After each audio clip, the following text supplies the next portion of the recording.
Welcome to the Hedera HashCast, Episode 2. I'm your host, Jake, also known as Warlock and Key. In this episode, we'll be talking with Hedera Dev Justin Atwell and tossing him some questions provided by the community. We'll also be covering community highlights along with a deep dive into Dovu. What's Dovu? Well, stick around and you'll find out. I'm joined today by Deepak. Hello, sirs. Hashgraphian. How's it going, everybody? And of course, our guest of honor, Justin Atwell. Hey, everybody. Let's do a quick warm-up. What is your favorite household chore, and what is your least favorite? Personally speaking, my favorite is vacuuming. It's just making pretty lines, and I love doing it. My least favorite is laundry, because it's awful. My favorite one is dishes. I actually don't mind it. I can tune out. I can look out the back window and see all the pretty wildlife. I hate laundry too. I can't do it. I hate separating it. I hate folding it. I can't remember the right concoction of fabric softener. I just forget about it. Nope, ain't doing it.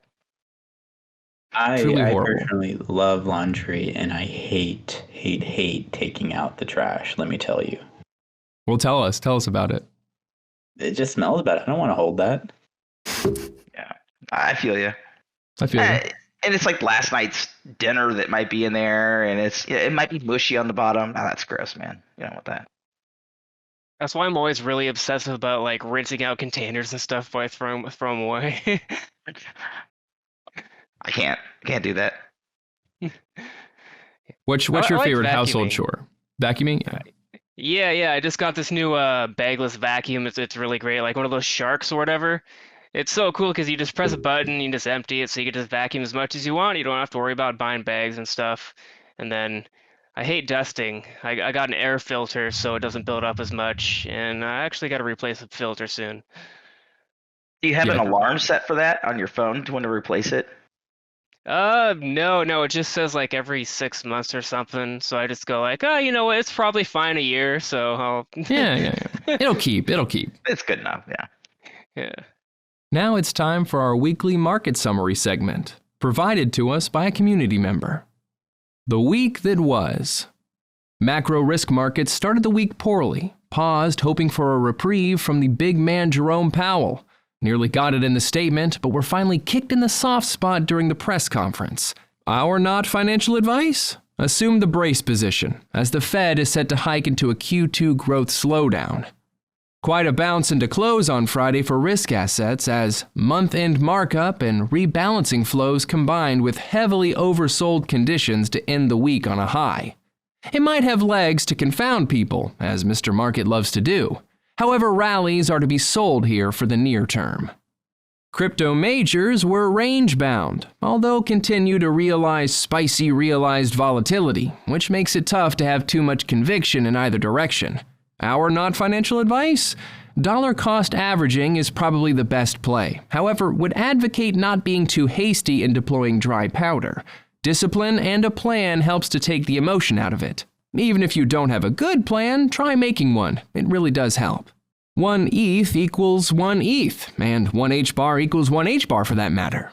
NFT markets have been stable to higher in this volatility, as participants appear, for now, to have less focus on the fiat value. Indeed, this probably expands the buyer base, and things look cheaper in fiat terms. More eyeballs equals more value. More celebrities are buying their digital identities, with Gwyneth Paltrow revealing SAN8 purchase this week. Hedera had an interesting week. Price action continues to exhibit a high beta to the majors. News continues to flow about the recent open sourcing of the Hedera consensus service and the migration of employees from Hedera back to Swirlds. There was a pocket of angst in the community about how much HBAR was being sold to fund costs of the Hedera business.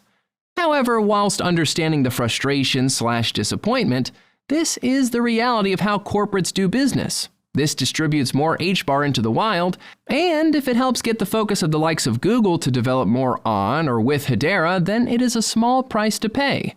Unless you see limited upside for HBAR, then any small near-term setback on price action is just an opportunity to DCA and dream of the destination. Remember, 1 HBAR equals 1 HBAR. And that's it for the market summary. All right, let's get to the community questions for Justin. Is it hard for you to explain what you do to people who ask? Yes, it is always hard because generally speaking, not many people know about cryptocurrencies. Um, Even less people know about Hedera as a cryptocurrency. So I don't even go into that. Like my aunt on my wife's side of my family, she thinks I do computers still, and she still calls me to troubleshoot Windows problems. So I try to avoid it. My neighbors, they always ask me which crypto to buy, and I don't know. A good one. Pick me a good one. Yeah. So, not to be one of these annoying weirdos, but what is it that you do? Yeah. So my job is really to communicate with the community and kind of take suggestions and improve the network overall. And I think we do that, but I think we also do a lot more. We help out a lot of upcoming projects, specifically, the GC members. If they need anything, I'm always there to help them. Anything Hedera related, we're more than happy to troubleshoot them. When did you first learn about Hedera? And what about the role that they were offering you compelled you to pursue working there versus your last job? Yeah, so I learned about Hedera about a year and a half ago, I think. I learned about that as I was just going through a bunch of coins, and I didn't understand. I never understood why somebody would like, Ethereum, just because of how, like expensive it is to use and all the different things about Ethereum, but more so just like with the private public key combinations being your account, I thought was kind of weird because it kind of locked you into a certain tech. And all those kind of limitations kind of led me to Hedera, which didn't really have those limitations, which is kind of what caught my eye, having had a background in enterprise IT software. So, yeah. What's your favorite community project? And obviously everyone's favorite is Hashpack, but maybe besides Hashpack. Yeah, Hashpack is definitely like my favorite. I talk to them all the time. I get to talk to them at my day job too, just work with Hedera, kind of keeping them up to speed, up to date on kind of Hedera's plans and making sure we're up to date with theirs, that kind of thing. But Dovu is a really, really big project of mine. I had to kind of shut up about it recently because Smithy started telling me secrets about it, and you got to do things the right way. So I kind of had to not talk about it as loudly, but I love ESG as a whole. Yeah, I think ESG is our future. So. What would you do if you didn't work for Hedera/Swirlds? Would it even be crypto related? No, maybe it might be crypto related. I don't think there's a lot of. So like I came from Web 2, which is like enterprise software. Like I worked for Google, Bayer. I did software for the world's largest hedge fund, Bridgewater, and for just banks, like you name it. And I looked at all these blockchain projects when I first started investing into crypto, and it's just like none of these people are going to spend their money on these. They're just not, because the folks, me before Hedera was, it's my job to look at those, as an architect and stuff like that. And none of them would be something I would look seriously at outside of very small use cases, which is kind of what you see with a lot of the companies. They have blockchain use cases, but it's like, hey, let's make an NFT with Coke on the front, or Coca-Cola, kids. And then, but they're not really mission critical to the company. What was your first crypto purchase? I think my first crypto purchase was probably Dogecoin or Ethereum. I love Dogecoin. I still talk about Dogecoin. I think that Dogecoin gets people who are new to crypto. It's an icebreaker, right? It gets their guard down, and there needs to be that there needs to be that role, and I think it doesn't matter what the price is. But that's a role that needs filled, in my opinion. So I'll always, it was my first, and I maintain that. I'll always keep some of it. Can I jump in for a quick question on that? Yeah. Do you think NFTs are sort of the new Doge? Maybe, yeah. I mean, there's just a lot more fun in it because of the price variation. When did you first hear about going down to the mines for the crypto Bitcoins? And did you brush it off when you first heard about it? I don't know the year. I really don't. I don't know what year it started in, actually, but I know that I got out of high school in 2005, and I was living in an apartment, and it was still like a pink house. It was a fraction of a pink house. It was the apartment that I lived in Eldon, Missouri. And so I had this like a computer in a bedroom there, and that was like my life because I was in college, And I remember I want to say I was like mined Bitcoin or Ethereum for like a day, and that was I don't even know what year it was though. It had to have been 2015, 2014, something like And that. now you're a millionaire. No, I have no clue where the private key. I searched my wallet or my email. I could not find my private key. Great. Let that be a lesson to you peeps out there. Here's a fun one. Is the metaverse really a thing? Yeah, the metaverse is a thing. There's we have companies, there's companies that are getting funded out of the HBAR Foundation that are all about the metaverse, There's definitely a place for it. I think that the term it's bastardized quite a bit because a lot of people have a different term for what it means and kind of what it does. And I guess it can be like virtual reality. It could be probably non-virtual reality because you have things like Decentraland, and then you have I forget the other one, crypto voxels. That's another like kind of metaversey kind of thing, but it's less immersive than like your virtual reality or augmented reality kind of stuff. Right. With the council members all spread out over the globe, what does your workday look like? Do the different time zones affect you at all? Oh yeah, no, they absolutely do. I always have my calendar on my phone. Like I think tomorrow, 5:30 in the morning until 10 o'clock at night, anytime throughout the day, any day is fair game. I generally, I always have time in between that, so it's not. I don't want to make it sound like I'm just like working 24/7, but it's such that my workday could be spread out because I just go take a break. I mean, I don't have 12 hours straight of meetings. I would just say no. But it's tough to deal with. So it's a little bit. A little. It sounds a little more than a little bit, but I'll give it to you. How far off do you think we are from seeing big companies use DLTs for core business functions, and what are the hurdles to such adoption? I really think that's this year. I think last year was actually a lot of people thought last year was it, but as it turns out, the enterprise world is not like the DeFi world in a lot of ways. Like, you can't have any, like, no offense to some of the like wallets, but private keys and leaks and stuff like that. That stuff just can't happen whenever there's a lot of money at stake and a lot of different people's monies in one company's private key potentially. So things are a lot slower to come out than what they are in the DeFi world, and but there's a lot of things that are being done, like right now that it's going to be crazy, and it will be mainstream, I think.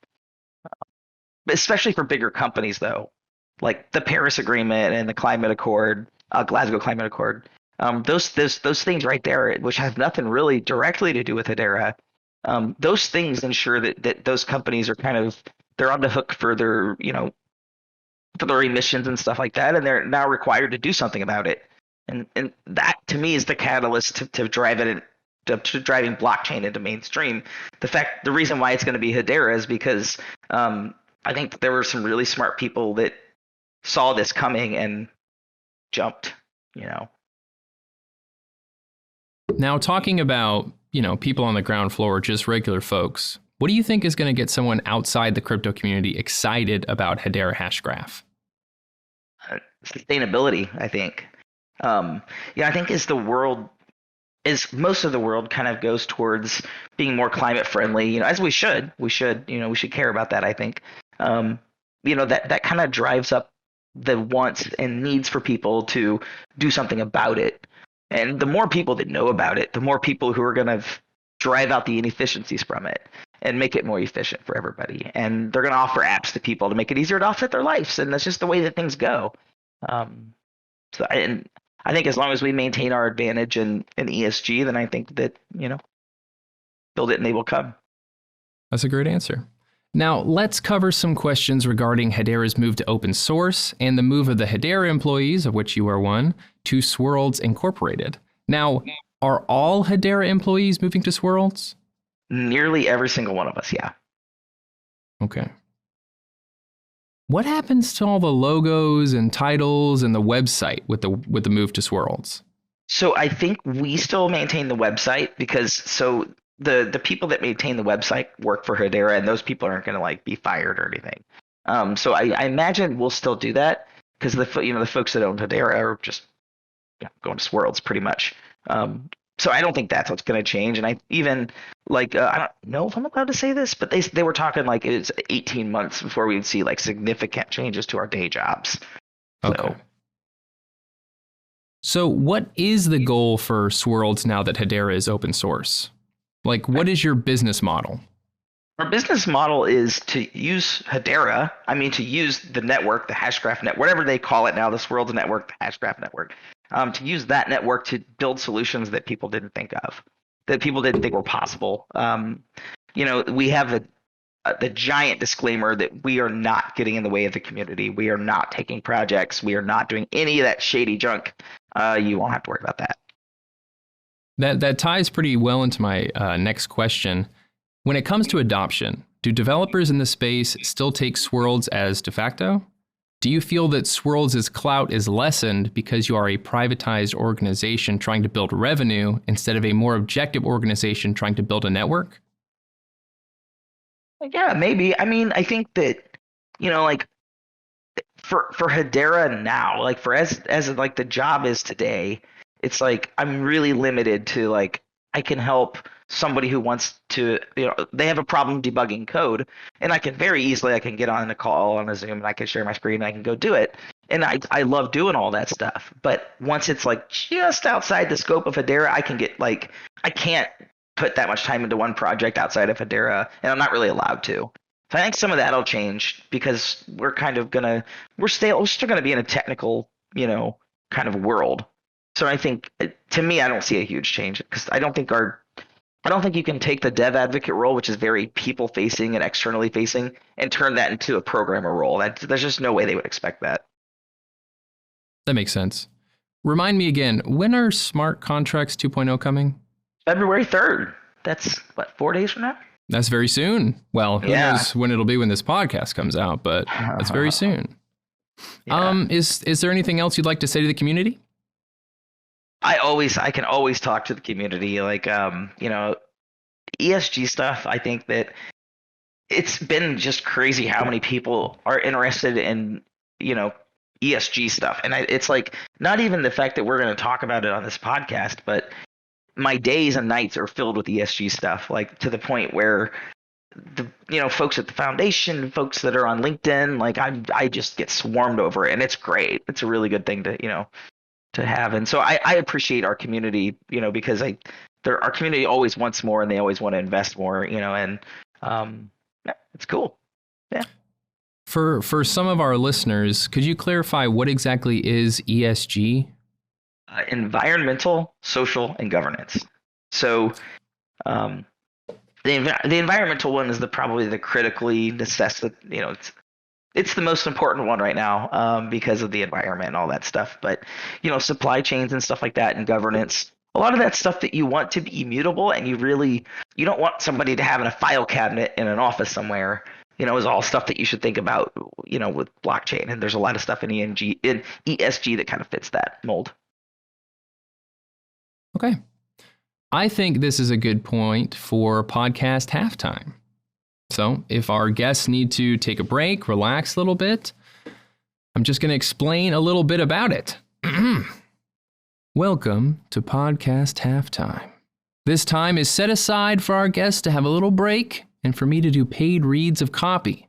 If you're a business, organization, or just an extra supportive community member, and you'd like me to read something aloud during this time, please reach out via Twitter or Discord DM, and I'll let you know our rates. For now, since we don't have anybody to fill that role, please enjoy this section of a poem by Tennyson. It may be that the gulfs will wash us down. It may be we shall touch the happy isles and see the great Achilles whom we knew. Though much is taken, much abides, and though we are not now that strength which in old days moved earth and heaven, that which we are, one equal temper of heroic hearts, made weak by time and fate, but strong in will. to strive, to seek, to find, and not to yield. All right, that's the end of podcast halftime. Now that we're back, it's time for the Dovu Deep Dive. Now, this is going to be more of an open discussion, so please, everyone, feel free to jump in whenever you'd like.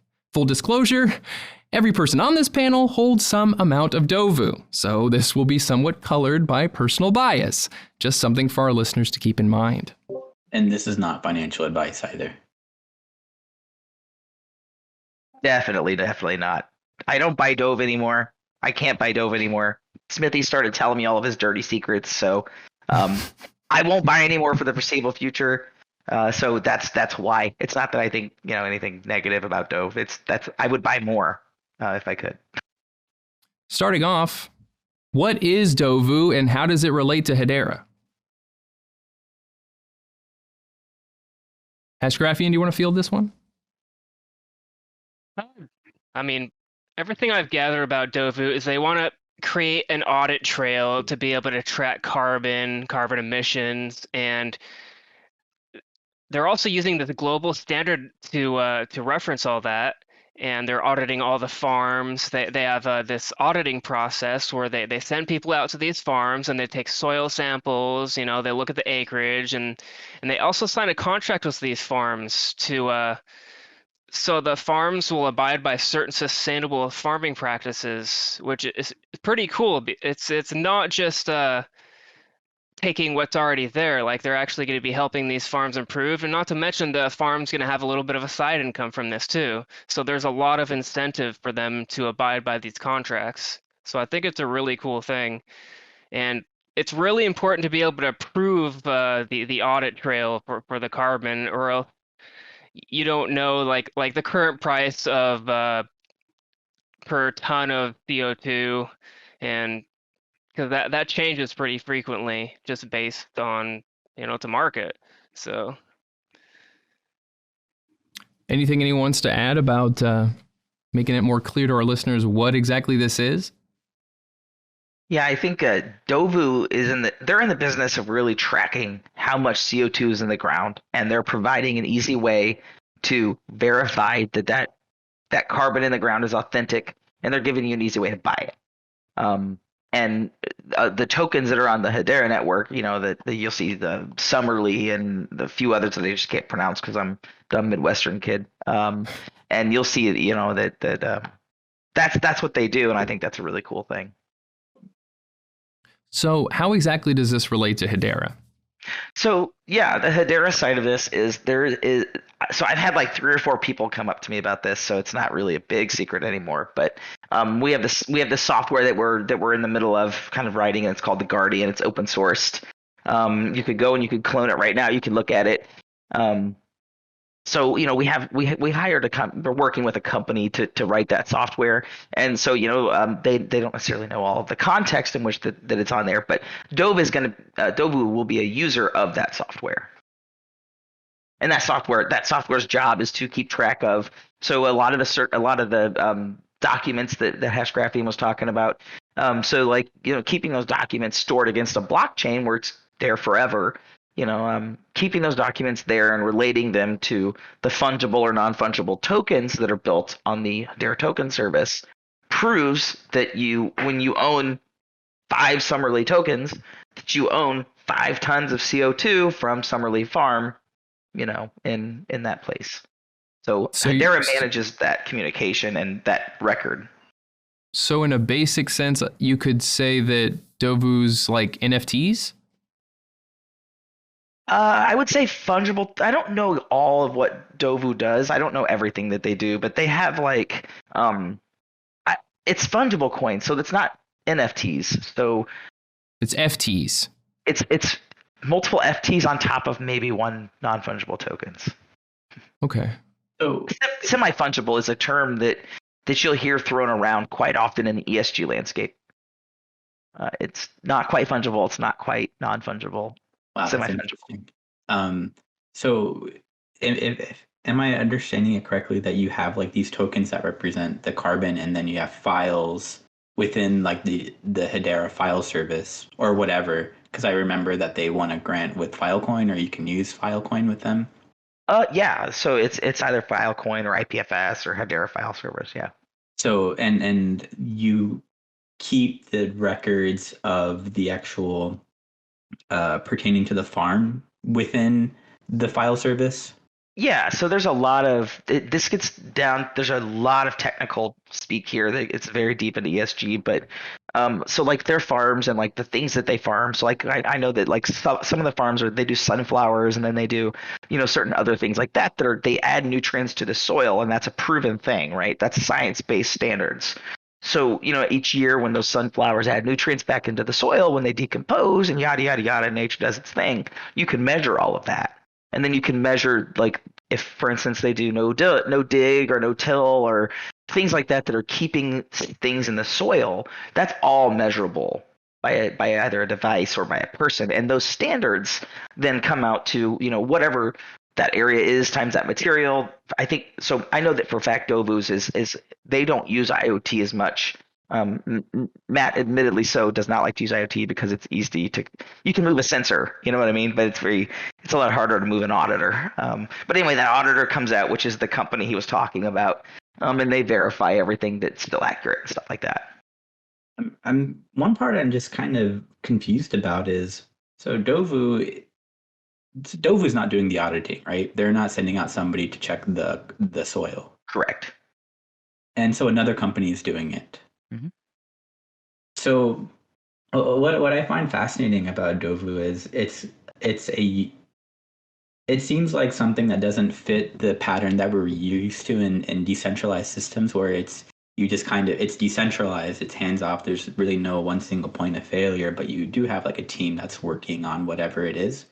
Dovu, it seems like there are central authorities here, but what can you do? Like you need that, right? You need somebody to be able to go out and stamp this thing with something like carbon. And maybe eventually we'll be able to have, like you mentioned, IoT stuff. I know Hala Systems, who builds alerting systems in Syria. That's one of their problems is like sensors and making sure that the sensor hasn't been tampered with.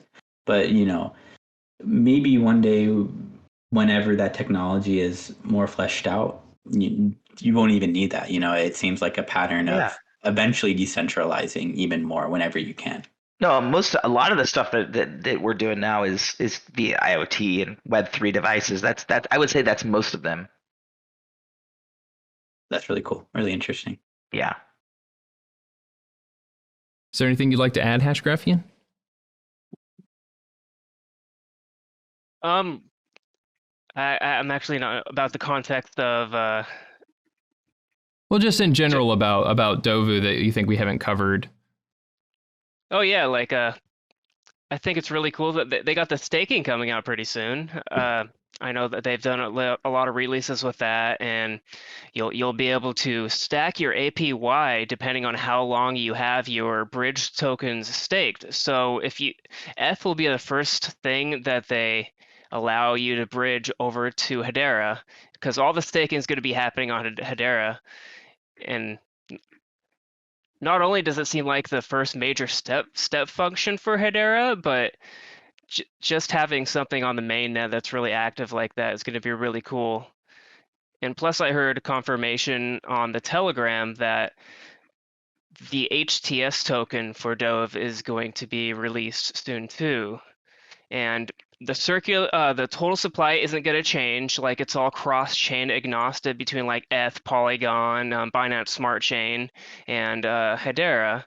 So, like, let's say you swap your ETH tokens over to Hedera, it'll effectively disable those ETH tokens while you're on Hedera. So you can still swap around, but that's pretty. That's that's a really great point to talk about right here. So there was I was reading a lot of I don't know the right terms. It's shade. People were throwing shade on the fact that they were using a custodial wallet. Sure, for that. Yeah, that's hip. I'd say that's hip to say. Yeah. No, so the point is that that's a good thing. So we can't allow somebody to like have their set of private keys for ETH, and then a set of private keys for the Hedera network, and then be in charge of all of that. How do I trust you that you're not going to take that stuff that's on the ETH blockchain and go sell it and find a way that call over to Hedera that bridges that? There's a lot of technical reasons there that make custodial a lot cheaper to do, and I think that people they rush to judge, but that there's good reasons for it. A couple of things when I came across Dovu that made me a little sus on it is when I looked at where it's located at, it's located in a cathedral in Wales, and I was like, whoa, like that's crazy. And also, I didn't know that. You see a lot of remnants from past crypto events. So I think when did they open up Dovu? It was like 2017, 2016? 2017, I think. 2017? Maybe 2016. Yeah, somewhere. You're in the neighborhood. And what's really incredible about this space is like you just have no idea sometimes with certain projects like what is going on. But obviously they have like backing from Jaguar Land Rover. Super interesting. They're working with you, so I'm going to take you. You are an official source. But it's pretty cool, man. At first I was skeptical, but now I'm no longer as skeptical as I previously was. Yeah, I think a lot of the with Dovu, there's going to be many folks that are going to have these carbon tokens, and you're going to be able to offset using many different varieties. We have things like that in the ecosystem already that if they're not out in prod right now, then they're in development. And I think that there's going to be other ways for those offsets to be bought up, that might be written on Hedera too, that are coming out, and I think a lot of people underestimate a lot. They underestimate a lot about how that, the stuff I was talking about earlier with the Paris Agreement and the Climate Accord, that forces companies to suck up a lot of that supply, whether it's on Hedera, whether it's the manual way from way back when, it doesn't matter. The supply is coming, or the demand. I'm sorry, the supply is coming too, but the demand is the really important part. So it's no secret that a lot of people on Club HBAR are super amped about Dovu. As this is not financial advice. It's hard to keep saying that when you have this type of podcast, but from a financial and investment perspective, what is so attractive about Dovu that everybody's rushing to get in right now? For me, I think it's because, crypto, you had all the folks that bought Bitcoin really cheap and Ethereum really cheap, and they had all this, and it was great, right? And it's still great. Like, you can still get in on some of these coins. You can still make a lot of money. But, name another use case that forces people to get into sustainability where crypto's the easiest way to get into it. You could go, I know this for a fact that the way that this is going to be released is going to be such that companies are going to say, hey, you know what? I have 500,000 tons of CO2 that I have to offset because I built a giant lead factory in the middle of a rainforest. And so I have to those whole scamps. Yeah. So they have a whole lot of offsetting they have to do. So, a lot of that stuff's mandated by governments. So it's just not, there's a lot of demand that's coming, and there's a lot of folks that really want to provide the demand. So yeah, please. Would you say there's a lot of enterprises really interested with Dovu and how they're doing things with auditing and just their overall approach to carbon offsets? So the digital way of doing carbon offsets and the ease of use and Dovu's timing make it awesome. And staking that frankly is just the ideas that he's got for staking are, there's everybody else, and then there's his ideas that are kind of proven, a lot of them are, and then some of the other ones that are his own special ideas. I think it's going to become a thing where you can buy a carbon offset. You can already go buy them manually in spots, right? And it's the ease of him being first and him being a software guy and understanding software as a service and understanding crypto and staking, to me, makes Dovu the best. And that's why I put all my spare money and reinvesting into it. Him being Matthew Smithies, correct? Matt Smithies, yeah. I just call him Smithies. Good old Everybody Smithies. does. Yeah, everybody does. Well, cool. Yeah. I think one thing that I've seen brought up is Dovu. Yeah, it came out around 2017, around there, and got up to what was the highest point? I got up to $1 something. Something. Yeah, it was high. Yeah, around $1 or so, and just had a massive dip, and kind of from then on was at this really low level. So I think a lot of people are just like, I mean, numbers gotta go up, right? Now that there's actually news and stuff going out and stuff happening. Yeah. Some expert TA there, man, reading the charts. Yeah. And they've only had their marketplace open for like a little bit over a month, so. And they're out of stock. So stuff's happening now. And they're out of stock. In a lot of spots. What do you mean by that? You can't buy Dovu? Yeah, I mean they have farms that are sold out of carbon already. Oh, that's what you mean. Okay.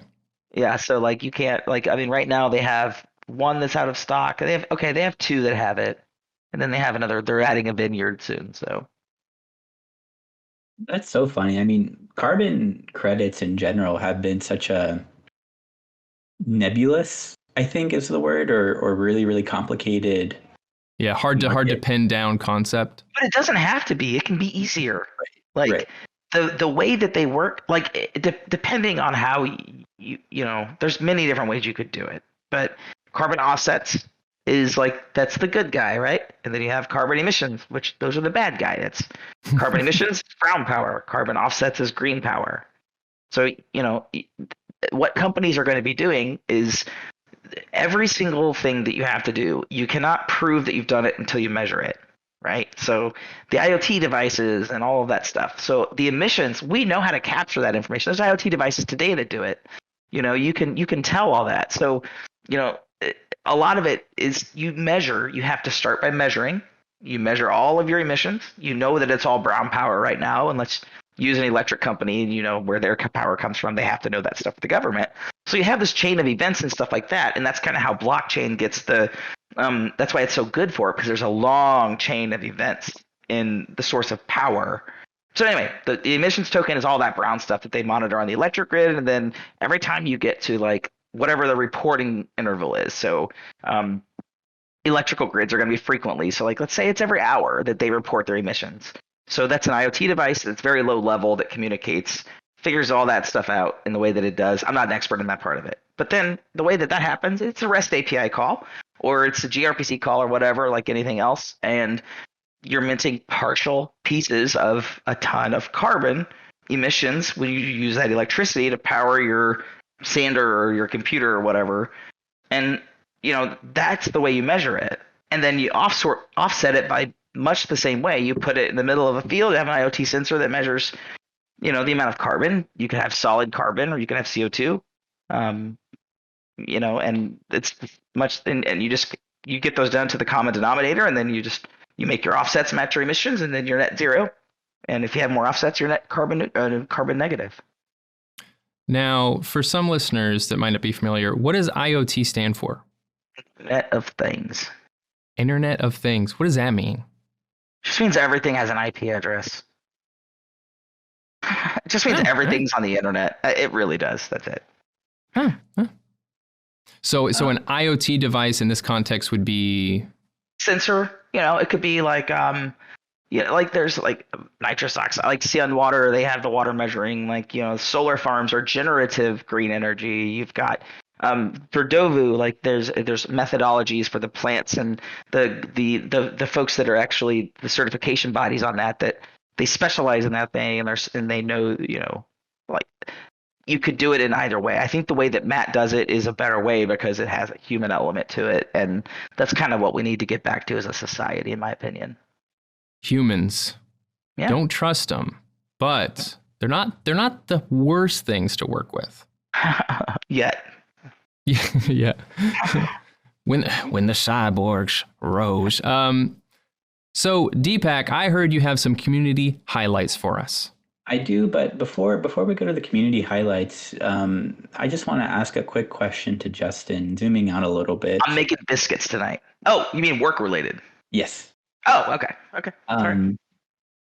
So ESG is like you mentioned is really, really like getting bigger and bigger and bigger. And I'm curious to see how this will evolve. Like blockchain technology, DLT is going to be very essential for the adoption of this technology or the adoption of more of these ESG stuff. I see a lot of stuff coming out of like Algorand, right? Where you have they signed a contract with the city of Miami. They doing like climate trade stuff. Just kind of curious on what's your take, why somebody would use another chain versus using Hedera. Does it just boil down to the security and the speed, or are there more factors at play here? The keys is a big one. So I don't know actually 100% if Algorand lets you swap out their keys. I think your key is an account number in Algo too. I'm reasonably sure. That's a big one.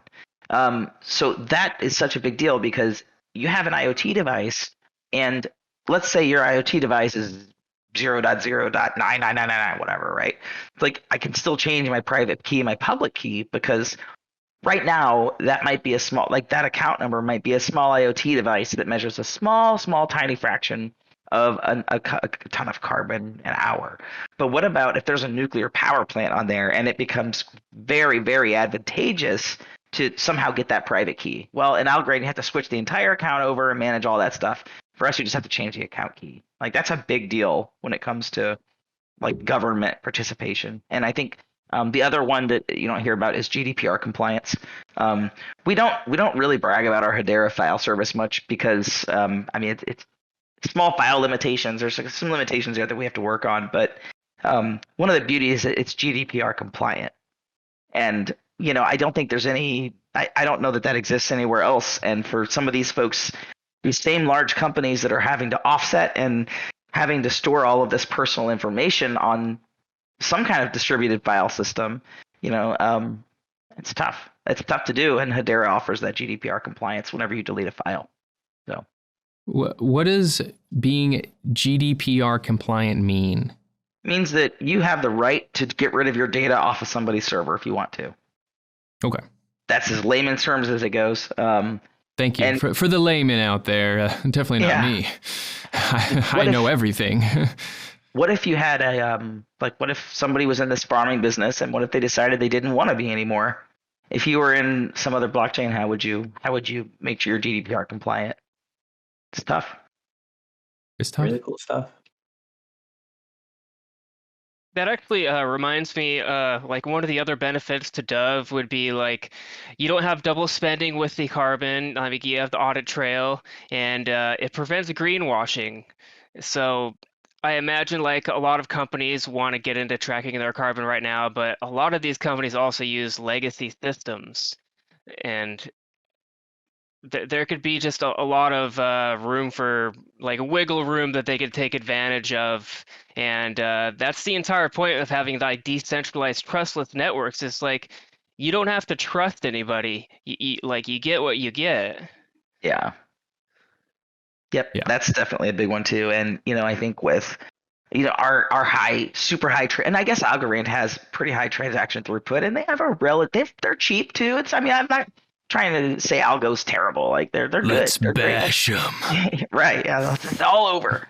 But ESG is one of those scenarios where you have to have the utmost speed because you have, hopefully at the end, you have many, many, many hundreds of thousands of IoT devices that are reporting their emissions and their offsets every, fraction, probably every 20 minutes to an hour to a day. It depends on the device, but all of those do that. All right, let's move on to the community updates. Please. All right, let's do it. Hello, my hash chads. Here we have the community updates for the week of January 30th. Is that a bird? Is that a plane? No, sir. It is Saucer Swap, who just launched their website. Check it out at saucerswap.space. You're going to see a lot of interesting stuff regarding NFT drops and more information. Their Discord is awesome, really fun channels and really, really fun emojis. So please give them a check out. We also have a great update from our friends out there at Hashpack who just launched Secure Trade. It does exactly what the name is. It securely trades NFTs. For any of my NFT peeps out there that might be a little sus, they've already done 1 million HBAR in NFT sales. So definitely we're getting a lot of throughput there. Big kudos to our friends out at Hashpack. We also have something on the Hedera side. Smart contracts are coming out on mainnet. Smart contracts 2.0 coming February 3rd. We have a HBAR Foundation update. The HBAR Foundation has launched a Basecamp Accelerator program. They have partnered with Outlier Ventures to launch a new Web 3.0 startup incubator to develop budding blockchain talent. Outlier Ventures, they also are invested in Chainlink, which is one of the governing council members.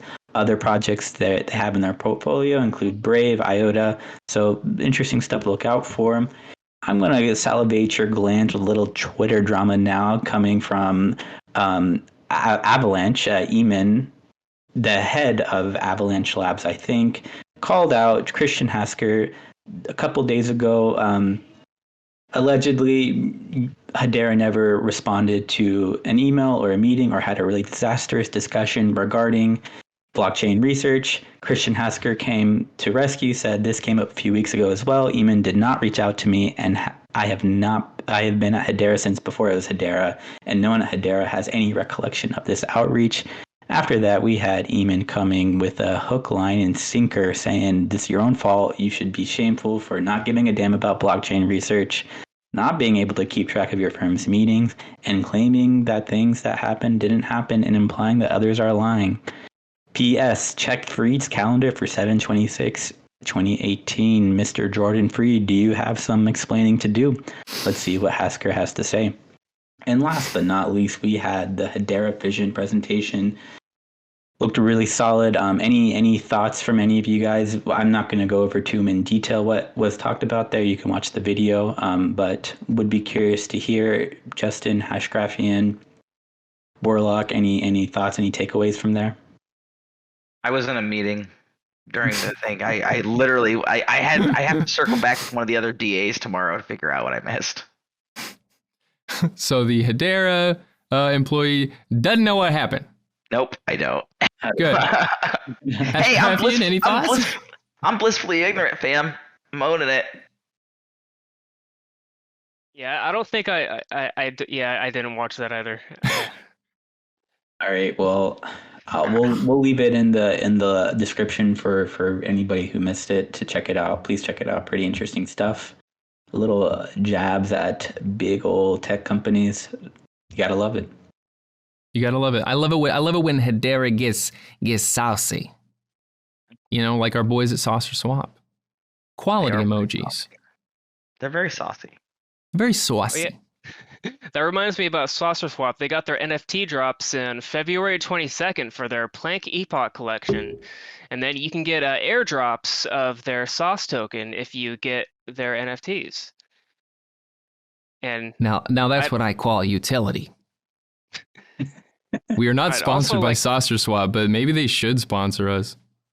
I'd also like to mention that HBAR Foundation just got a CMO. They kept that position open for a little bit, and they wanted to find a good fit. And just a shout out to Min H. Kim. Hope she does a good job. She followed me on Twitter at Creets_NFT.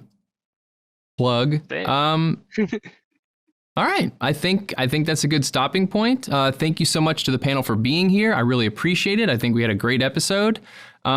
Usually this is the part where I pick someone specifically to kind of give a shout out who did the most, or I think was really special in this one. I kind of have to give it to Justin because we interviewed him for half of it.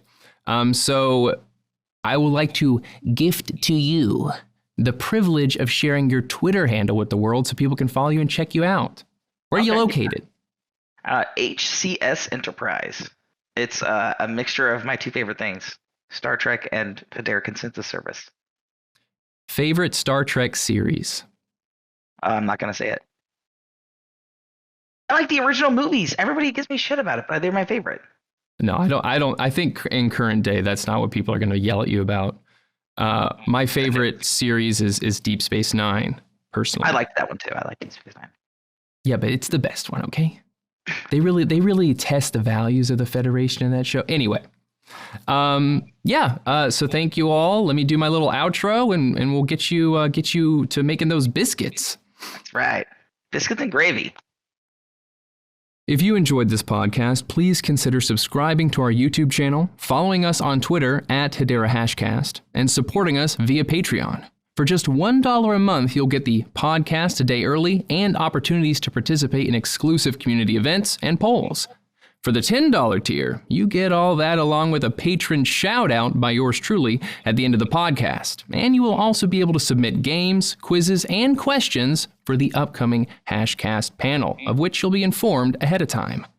Thank you for listening and for helping to build a consensus in the Hedera community. Thank you to all of our patrons. I guess right now, patron. Lemonade.